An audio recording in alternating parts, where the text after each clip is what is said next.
I never thought I would experience a betrayal that would shake the foundation of my family. My wife Riya and I had been married for 10 years, raising our daughter Anika together.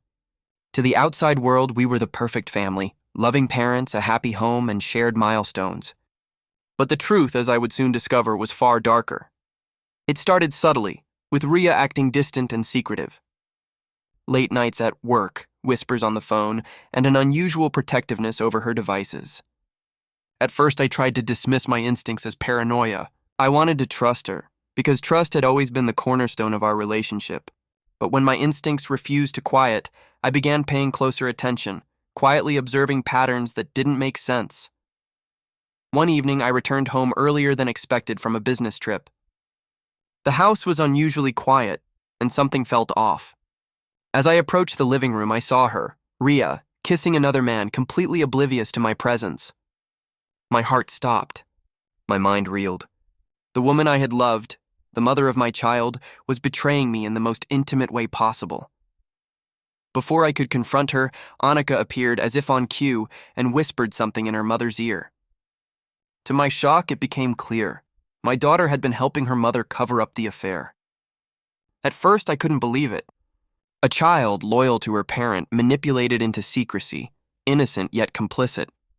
The betrayal cut even deeper, adding layers of hurt I hadn't imagined. I didn't confront them immediately.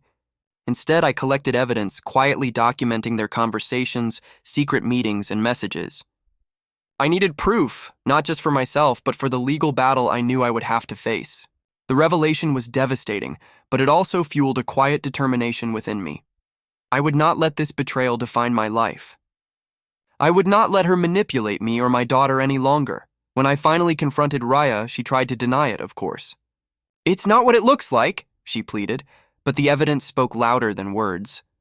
I could see panic in her eyes, the realization that her carefully constructed facade had crumbled. She tried to shift blame, even attempting to manipulate Anika during the argument, but I had anticipated it. I was prepared for every lie, every diversion, every tearful plea.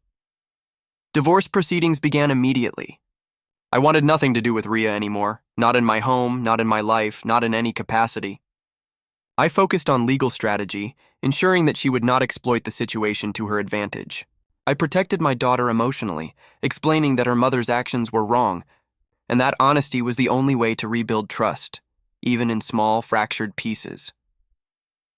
Revenge, for me, was never about public humiliation. It was about justice, clarity, and reclaiming my life. I made sure that Riya's affairs and deceit were known to people she had trusted, colleagues, friends, and family. Slowly, her carefully curated life began to unravel. Relationships she had relied upon for support faltered, leaving her isolated and desperate. She had built her life on manipulation and lies, and life, as it often does, returned the favor in the form of consequences she could not escape. Financially, I secured my position. Riya had long relied on me as the anchor of our household. During the divorce, I ensured that the division of assets was fair, but protected me from further exploitation. Every precaution I took was a shield against the chaos her dishonesty had created. The most profound impact, however, was emotional. Anika, once unknowingly complicit in her mother's deceit, began to understand the difference between loyalty and morality. I guided her through the difficult realization that love does not excuse betrayal, and that sometimes doing the right thing requires courage, even when it's painful. Watching her grow stronger, more discerning, and more compassionate became the ultimate vindication of my actions. Riya's downfall was inevitable. The men she had entangled herself with abandoned her when her reputation and stability began to falter. Friends distanced themselves. Her social standing crumbled. And while I did not actively seek to destroy her life, her actions carried consequences she could not ignore.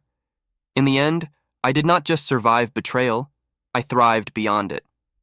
I rebuilt my life with honesty, integrity, and emotional resilience. My daughter and I grew closer, forming a bond stronger than the deception that had once threatened to break us apart. Riya's manipulations and affairs became a cautionary tale, a reminder that choices have consequences, and that betrayal, no matter how deeply hidden, will eventually surface. Revenge, I realized, is not about anger.